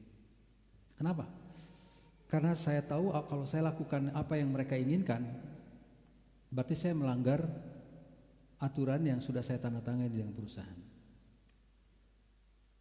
Kalau saya tidak setuju dengan semua yang pegawai yang kurang senang dengan pimpinan, artinya saya melawan perusahaan. Ada di veto komplikat posisi saya. Sampai saya diancam, kalau misalnya nanti tuntutan kami ini dikabulkan, Dr. Herlan tidak boleh dapat. Karena saya nggak ikut dengan mereka. Mereka demo rame-rame supaya gaji dinaikkan. Saya bilang, Karena saya waktu itu sedang memimpin perusahaan dan saya tahu kondisi perusahaan. Tidak mengada-ada. Perusahaan mengatakan bahwa kepesertaan dengan kita sudah menurun. Sewa gedung cukup mahal dan itu tidak bisa dikurangi. Kita tetap harus bayar. Gaji harus dikurangi. Ya. Penilaian gaji yang biasanya kalau dapat A itu kita dapat sekitar 3 kali gaji bonusnya. Kalau A plus itu 3,5 kali gaji. Kalau B itu 2 kali gaji bonusnya. Kalau C itu cuma 1 kali gaji bonusnya. Nah itu semua sekarang sistem itu tidak ada. Semua disamaratakan. Demo lah semua. Merasa nggak adil. Masa saya sudah memberikan sesuatu yang lebih baik dari yang lain, tapi dapatnya sama dengan yang lain yang kerjanya tidak sama-sama. Jadi waktu itu mereka menghadap ke saya di kantor dan bilang, Dr. Yan harus ikut, wajib ikut. Kalau nggak ikut, berarti lawan kami. Saya nggak benci mereka, saya bilang, maaf. Apakah kamu tahu kenapa perusahaan mengambil kebijakan seperti itu? Kita nggak mau tahu. Kita udah kerja di sini lebih dari 5 tahun, lebih dari 7 tahun. Pokoknya kita harus diperlakukan dengan adil. Kalau enggak saya akan lapor ke Departemen Tenaga Kerja. Jadi mereka lapor tenaga kerja ke organisasi SPSI dan sebagainya. Dan mereka sangat mendukung. Sampai lapor ke DPR, ke DPRD. Ya. Akhirnya kami dipanggil. Saya, Pak John Sulistiawan dengan pimpinan kita di hadapan dengan perwakilan dari karyawan di hadapan di kantor DPRD di sana di Batam Center. Wah, kesit sekali mereka. Ya tahu sendirilah kalau DPRD kan perwakilan rakyat. Jadi dicecer habis, kita diam saja. Akhirnya dipaparkanlah kondisi perusahaan kita begini. Akhirnya anggota DPRD waktu itu wakil ketuanya Pak Res Pationo ya mengatakan, oke, kita ambil jalan tengah saja. Ya. Kasihkan berapa persen lah. Setidaknya mereka sudah bekerja sekian tahun. Kenapa sampai sama sekali? Perusahaan bilang kami tidak ada uang, kami pun mengutang untuk membayar gaji, itu kan sebagainya. Nah akhirnya setelah selesai kami entah gimana selanjutnya, akhirnya Batamindo urus semuanya. 3 minggu kemudian orang yang pentolan itu semuanya keluar dari perusahaan kita. Saya tetap di situ. Jadi semua yang terlibat di situ dikeluarkan. Perusahaan. Karena memang yang satu mungkin karena udah nggak nyaman tinggal di situ, yang satu masih mau tinggal di situ tapi sudah kadung membuat gelisah perusahaan, jadi akhirnya dimasukkan di blacklist, nggak bisa masuk. Jadi saya masih tetap dipakai. Saudaraku, kadang-kadang kita bereaksi. Kalau saudara dicecer begitu terus-menerus, saudara akan bereaksi marah. Kita sebagai orang percaya gimana sikapnya? Dalam kondisi yang begitu getir seperti itu, saudara dimusuhi, dilihat aja enggak. Kalau saya datang enggak turun dari lantai 2 ke lantai bawah semua bubar. Tapi saya tetap menyapa mereka walaupun mereka memalingkan muka. Tidak sebulan, 2 bulan, 1 tahun lebih saudara. Tapi saya konsisten di dalam Tuhan. Karena saya tidak akan mau terpengaruh dengan musuh mereka. Kalau saya terpengaruh sedikit saja berarti sudah gagal. Sekian lama saya ikut dalam Tuhan gagal karena saya terpengaruh. Berarti selama ini itulah hidup saya. Jadi tolong ukur seseorang hidup dalam Tuhan ketika saudara berhadapan dengan pencobaan itulah. Makanya Tuhan hadirkan pencobaan itu, tidak dibiarkan. Kadang-kadang sekarang dibiarkan. Supaya apa? Supaya saudara kuat. Kekuatan itu jauh melebihi kekuatan dunia ini. Jadi ketika saudara menghadapi pencobaan, tekanan dalam hidup ini, tahu ada Yesus di situ. Tuhan, terima kasih dengan cobaan ini. Berikan saya kemampuan untuk melawannya. Berikan saya untuk menahannya. Paulus katakan pada Tuhan, aku sudah lama nih sakit, nggak pernah bisa keluar saja. Kenapa Tuhan biarkan terus ada penyakit ini? Cukuplah apa yang ada padamu itu. Maka dia selalu katakan, dalam kelemahan adalah kekuatanku. Kelemahanku adalah kekuatan. Ironis kan? Masa dalam kelemahan orang jadi kuat? Artinya kelemahan di dalam Yesus menjadi kekuatan. Itu kuncinya. hidup saudara arahkan pada Tuhan dalam menjalani kehidupan ini, fokuskan hidup saudara kepada Tuhan, maka semua sesuatu yang bisa melemahkan iman saudara itu tidak ada artinya sama sekali. Orang akan melihat saudara tidak akan bereaksi dengan kondisi yang gonjang-ganjing di luar, saudara tetap tenang, damai, sejahtera karena di Yesus. Itulah kekuatan power. Saudara bayangkan dalam satu komunitas semuanya gelisah, saudara tenang, pasti yang gelisah itu akan memandang saudara. Nanya kepada saudara, kok kamu tenang aja? Pasti dia cari tahu gimana caranya saudara bisa tenang dalam kondisi seperti ini. Karena saudara hidup dalam Tuhan. Hidup dalam Tuhan bukan dalam keadaan enak. Di dalam keadaan menderita sekalipun saudara tetap getol sama Tuhan, mengasihi Tuhan, setia sama Tuhan. Itulah sumber kekuatan saudara. Kasih yang begitu rupa. Makanya dikatakan kasih yang lebih terbesar. Karena kasih adalah Allah sendiri. Allah adalah yang terbesar di dunia ini. Amin. Kalau saudara sudah mengerti sekarang, kalau saudara hidup dalam Tuhan, kasih itu akan mengalir dalam hidup saudara. Itulah kekuatan dalam menghadapi pencobaan. Makanya dikatakan di dalam slide sebelumnya, orang yang hidup dalam kasih, coba terus. Orang yang hidup dalam kasih dan menyadari kasih Allah dalam hidupnya, ingat, orang yang hidup dalam kasih dan menyadari. Ada orang yang hidup dalam kasih tapi tidak menyadari. Menyadari artinya saudara sudah mengenal, saudara belajar, saudara hidup di dalamnya. Itu menyadari. Menyadari, ya, Allah dalam hidupnya tidak akan memfokuskan hidupnya kepada persoalan. Aduh, enak sekali ya. Namun kepada kasih Allah yang besar atas hidupnya. Jadi artinya persoalan hidup itu tidak akan mengganggu dan menggoyahkan iman saudara pada Yesus. Kalau orang yang tidak terganggu oleh pencobaan atau petanan hidup, saudara akan tetap fokus di pekerjaan saudara, di hidup rumah tangga saudara. Saudara akan tetap fokus. Cobaan boleh ada, tetapi saudara semakin kuat. Bisa itu kita lakukan sama-sama. Jadi kita bukan lagi pecundang dalam kehidupan sehari-hari kita. Kita selalu pemenang. Itu sebabnya dikatakan, engkau bukan jadi ekor, tapi jadi kepala. Kita adalah umat pemenang. Kita umat penakluk, bukan pemenang saja, penakluk. Menaklukkan diri kita sendiri. Kita menaklukkan semua godaan kita. Yang terakhir, itulah 3 hal yang perlu kita miliki sebagai dasar kehidupan kita agar memiliki hidup yang tangguh dan kuat.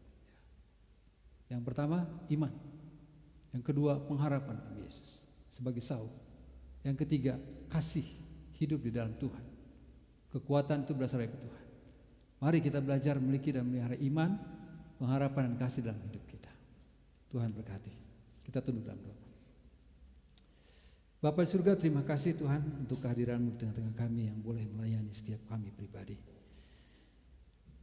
Tidak mungkin dalam kehidupan kami jemaat Tuhan ini akan terhindar dari segala bentuk tantangan cobaan hidup. Ketika kami berkeluarga, ketika kami masih dalam keadaan sendiri, ada banyak macam pencobaan yang kami harus hadapi. Entah itu melalui diri kami sendiri, melalui kedagingan kami sendiri Tuhan, melalui ego kami sendiri Tuhan. Entah itu kami hidup bersama dengan keluarga, kami dibenci, kami tidak disenangi, ataupun kami bergaul dengan teman-teman kami dikucilkan, bahkan kami tidak dipandang sama sekali ketika kami mengasihi Tuhan dalam hidup kami. Ketika kami bekerja sekalipun, kami kadang-kadang tidak dilihat dan tidak dipandang karena perbedaan kami dengan mereka Tuhan, orang-orang yang dunia ini. Namun kami akan pegang 3 hal ini Tuhan itu. Iman kami tetap bertumbuh dalam Tuhan karena kami bergaul terus dengan Engkau Tuhan. Dalam kondisi yang sangat tertekan sekalipun Tuhan, pengharapan ada dalam Yesus Kristus yang sudah menambatkan saunya begitu kuat sehingga kami tidak lagi perlu menghadap kepada imam besar, tetapi kami langsung berhadapan dengan Bapa di surga karena pengorbananmu di kayu salib 2000 tahun yang lalu. Kebangkitanmu mengalahkan maut dan menyediakan hidup yang kekal bagi kami. Itulah pengharapan yang pasti di dalam Tuhan kami Yesus Kristus, yang akan terus membuat kami semakin kuat ketika kami masih hidup di dunia ini, Tuhan. Dan biarlah kasih Allah Bapa yang telah memberikan anaknya yang tunggal itu sebagai ganti dosa-dosa kami, kasih yang begitu dalam, mau mengorbankan dirinya sendiri agar supaya kami diselamatkan, itu menjadi milik kami seutuhnya, Tuhan.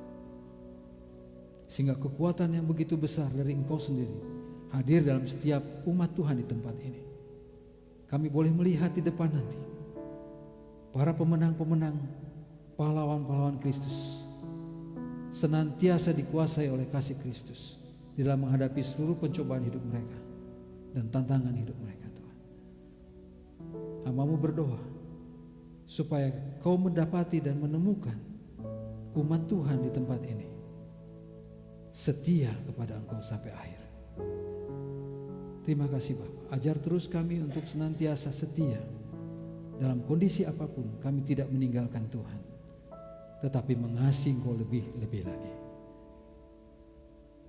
Tubuh kami memang lemah Tuhan, karena kami masih disupport, masih ditunjang oleh makanan yang berasal dari dunia ini. Namun roh kami ditopang oleh kasih-Mu Tuhan. Ajar terus kami untuk mengasihi Tuhan melebihi kasih kami pada diri kami sendiri. Terima kasih Bapa. Urapi setiap kami. Di dalam nama Yesus Kristus kami sudah berdoa dan mengucap syukur. Amin.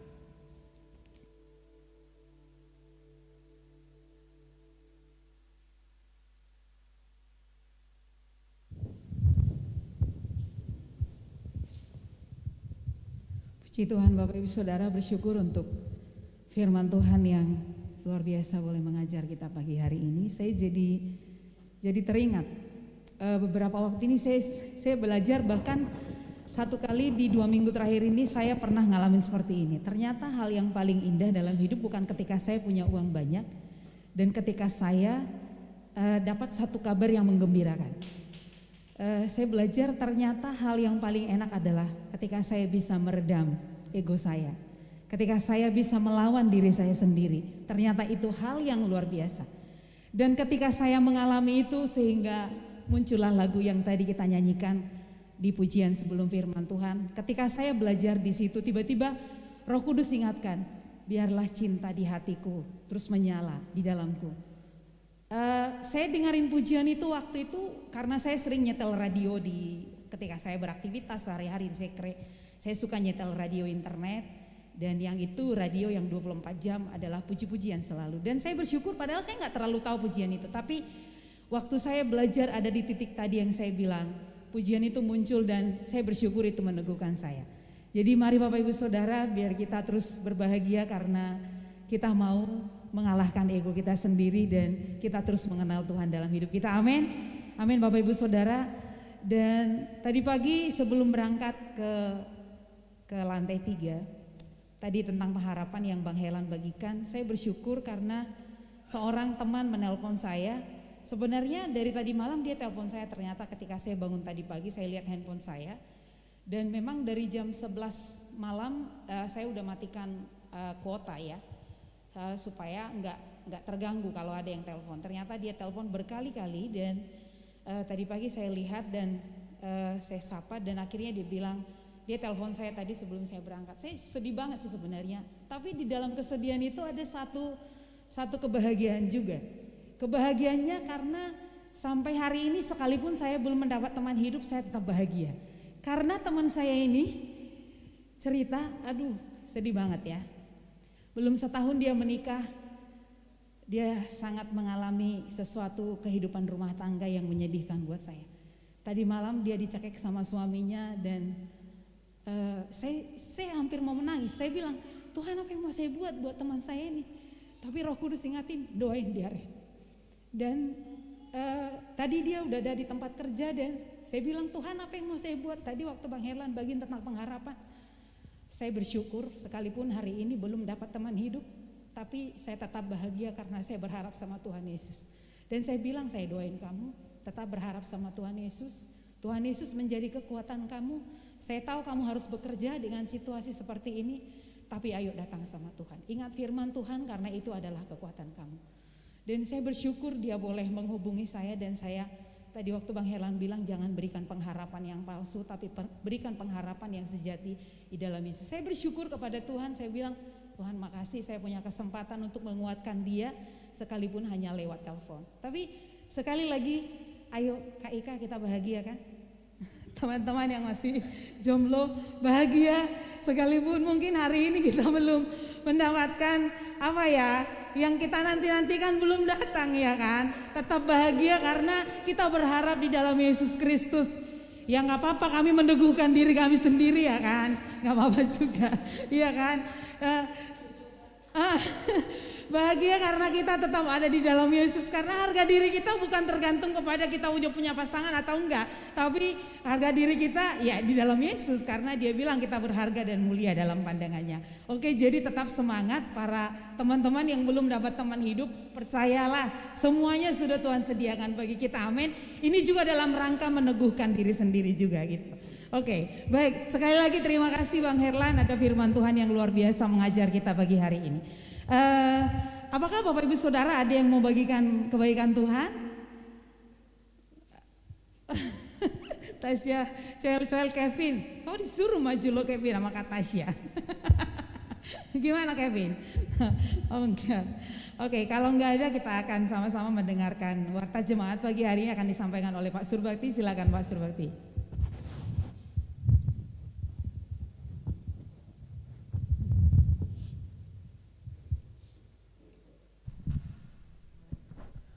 Selamat pagi, selamat hari Minggu untuk kita semua. Warta jemaat untuk hari ini Minggu tanggal 23 April.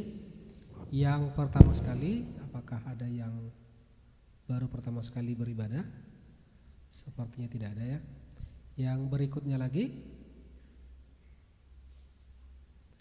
untuk jadwal ibadah di minggu depan 30 April di akhir bulan kita kembali ibadah gabungan dilayani Bapak Diakan Heri Samuel. Yang berikutnya lagi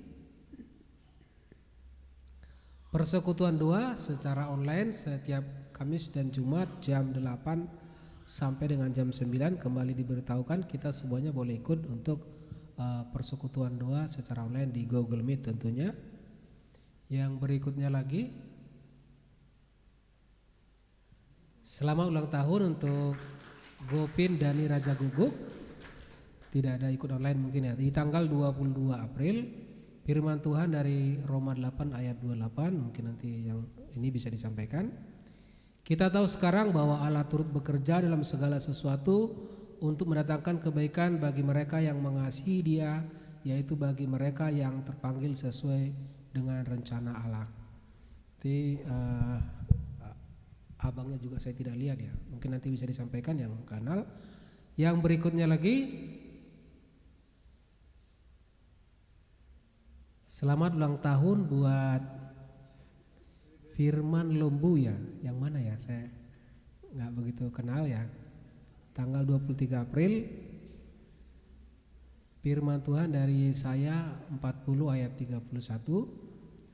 Tetapi orang-orang yang menanti-nantikan Tuhan mendapat kekuatan baru. Mereka seumpama raja wali yang naik terbang dengan kekuatan sayapnya. Mereka berlari dan tidak menjadi lesu. Mereka berjalan dan tidak menjadi lelah. Selamat ulang tahun buat Firman Lombu, nanti tolong disampaikan. Oh Pak Ali, oh saya baru tahu sekarang. Nanti kami sampaikan lah.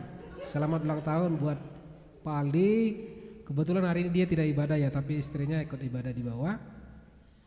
Yang berikutnya lagi, happy wedding anniversary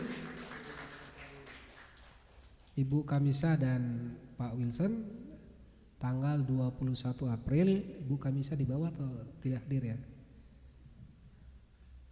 1 Yohanes 4 ayat 18 firman Tuhan, dalam kasih tidak ada ketakutan, kasih yang sempurna menyelapkan ketakutan, sebab ketakutan mengandung hukuman, dan barang siapa takut ia tidak sempurna di dalam kasih. Di dalam kasih tidak ada ketakutan.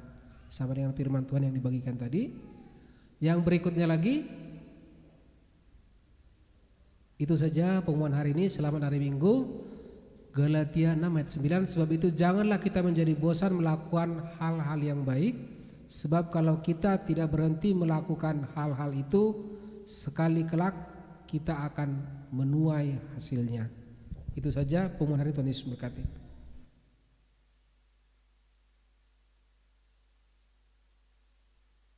Baik, Bang Heri, sebelum kita doa syafaat, apakah ada rekan-rekan yang bergabung dengan kita dari rumah? Boleh kita sapa mungkin? Siapa ini?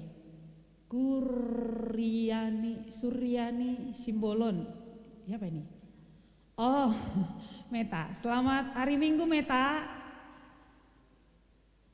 Selamat hari Minggu Kak Reni, selamat hari Minggu semuanya. Oke, suaranya ceria sekali. Sepertinya hanya Meta yang bergabung dengan kita dari rumah, yang lainnya ada di tempat ini.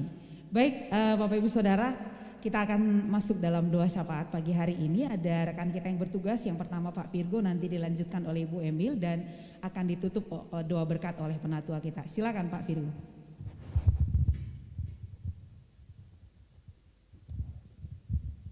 Mari kita sama-sama berdoa kita.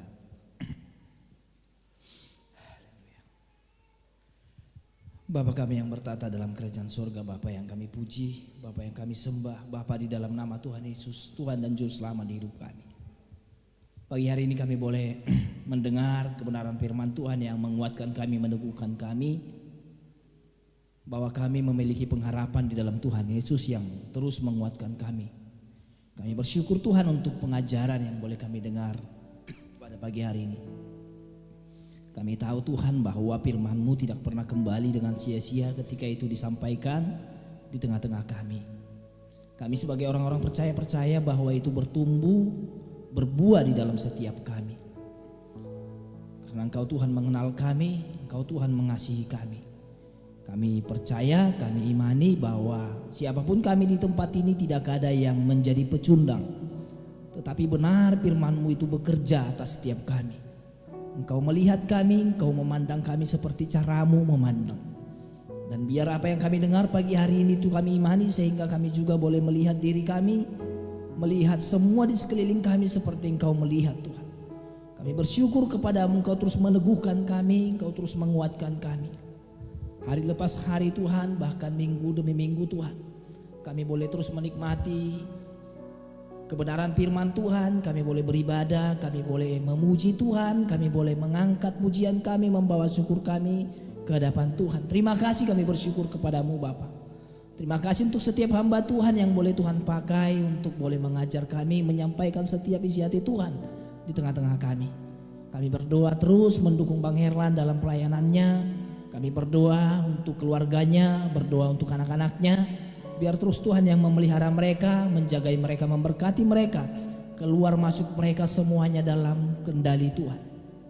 Terima kasih Bapa, kami bersyukur kepada-Mu Tuhan. Kami percaya kami akan melihat Tuhan yang terus membawa keluarga Bang Herlan menjadi berkat, menjadi saksi untuk kemuliaan nama Tuhan. Kami juga berdoa untuk keluarga Bang Heri, buat Kak Emil, buat Bung juga. Kami percaya Tuhan Engkau yang terus memberkati keluarga ini. Engkau yang menambah-nambahkan hikmat, menjadi tangan perpanjangan Tuhan untuk memberkati banyak orang. Terima kasih untuk pelayanan mereka. Terima kasih Tuhan, kami bersyukur kepada-Mu. Kami juga berdoa untuk setiap kami jemaat Tuhan tempat ini. Secara khusus kami berdoa keluarga demi keluarga boleh terus mengalami Tuhan, menikmati Tuhan. Terima kasih Bapa yang baik. Kami bersyukur Tuhan kalau kami mendengar firman Tuhan. Kalau kami tadi dengar ada kesaksian bahwa mungkin terjadi kekerasan di tengah-tengah keluarga demi keluarga. Kami tahu itu tidak terjadi di tempat ini Tuhan. Kami tahu itu tidak terjadi di tengah-tengah keluarga kami.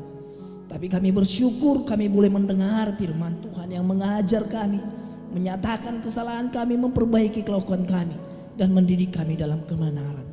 Kami berdoa di tengah-tengah keluarga ada kasih mesra, ada sesuatu yang dibangun, ada penyembahan yang dibangun, ada hubungan yang harmonis dibangun Tuhan. Melalui apa yang kami dengar yang diajarkan di tengah-tengah kami. Bapa, kami berdoa di dalam nama Tuhan Yesus, biar itu terus dibangun di tengah-tengah keluarga Tuhan di tempat ini. Bapak-bapak mengasihi anak-anaknya Tuhan, anak-anak menghormati orang tuanya Tuhan. Itu terjadi di tengah-tengah jemaat Tuhan di tempat ini. Terima kasih, kami percaya Tuhan, kami percaya Tuhan, bahwa kebenaran yang terus kami dengar setiap minggu, itu yang menjadi rema di telinga setiap bapak-bapak secara khusus. Begitu juga di tengah-tengah ibu-ibu Tuhan. Terima kasih, kami percaya Tuhan di dalam nama Tuhan Yesus. Terima kasih, kami menyerahkan setiap para keluarga demi keluarga di tempat ini, bahwa kami percaya keharmonisan, komunikasi yang dibangun itu terus berlangsung Tuhan. Karena kami terus mendengar firman Tuhan yang terus disampaikan di telinga kami. Terima kasih Bapak yang baik, kami juga berdoa untuk setiap anak-anak muda. Kami mendukung, kami sepakat bahwa anak-anak muda menjadi anak-anak yang menemukan setiap panggilan Tuhan. Mereka boleh melanjutkan setiap apa yang menjadi tujuan Tuhan. Kami mau mendukung mereka Tuhan. Kami percaya bahwa mereka juga menemukan teman hidup seperti apa yang kami dengar. Mereka menjadi saksi juga Tuhan. Tuhan yang memelihara mereka, menjagai mereka Tuhan. Tuhan yang terus menguatkan, meneguhkan mereka sehingga mereka tidak keluar dari setiap rencana dan panggilan Tuhan. Bapa yang baik, terima kasih kami menyerahkan setiap anak-anak muda, para pemuda-pemudi di tempat ini. Begitu juga anak remaja Tuhan. Terima kasih untuk setiap apa yang mereka boleh kerjakan. Kami berdoa memberkati mereka, biar masa depan mereka menjadi masa depan yang penuh harapan. Setiap anak-anak remaja ini Tuhan, terima kasih dalam nama Yesus. Kami terus mendukung setiap anak-anak sekolah minggu Tuhan. Biar mereka ketika diajar, ketika mereka boleh dididik Tuhan di sekolah minggu, mereka boleh memiliki pengenalan, mereka boleh diajar untuk mereka boleh mengenal Tuhan Yesus, Tuhan dan Juru Selamat. Pagi hari ini kami berdoa secara khusus untuk adik kami Akiko yang kami dengar Tuhan mengalami sakit di bagian perutnya Tuhan. Kami dengar sudah beberapa hari Tuhan ada di rumah sakit. Kami jemaat Tuhan bersepakat berdoa. Oleh bilur-bilur Tuhan Yesus bagian setiap sel di perutnya kami katakan sembuh di dalam nama Yesus. Kami berdoa tangan-tangan dokter yang menjamahnya Tuhan. Kami berdoa ada aliran kesembuhan, bahwa kuasa Kristus menyembuhkan bagian setiap sel di perutnya Tuhan. Terima kasih, kami percaya, kami berdoa di dalam nama Tuhan Yesus. Bapa yang baik, terima kasih, kami akan kembali melihat anak-anak sekolah minggu ini dan mereka datang. Mereka datang Tuhan belajar, mereka datang diajar, mereka datang memuji Tuhan, bermain, menggunakan setiap alat peraga yang diajarkan oleh guru-guru sekolah minggu di sana Tuhan. Kami juga berdoa Tuhan, terima kasih, kami berdoa memberkati setiap guru-guru sekolah minggu Tuhan yang terus memakai mereka, memberikan hikmat untuk setiap guru-guru sekolah minggu ini Tuhan Yesus. Terima kasih, kami bersyukur dalam kapak tangan, kapak sayap Tuhan. Kami boleh datang bersama-sama memuji Tuhan, kami boleh datang menyembah Tuhan, dan kami terus berjalan menikmati, mengalami kasih kemurahan Tuhan di gerejamu di tempat ini. Terima kasih Bapak yang baik, terima kasih, terpujilah namamu. Di dalam nama Tuhan Yesus kami berdoa.